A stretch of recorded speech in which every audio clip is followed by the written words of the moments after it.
Minsan gusto kong magsumbong sa'yo kapag pagod na ako.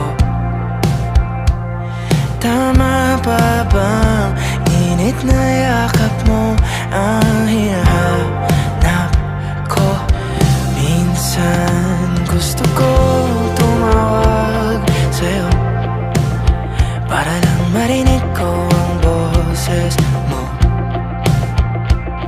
Mali na ba kapag nakangiti ako?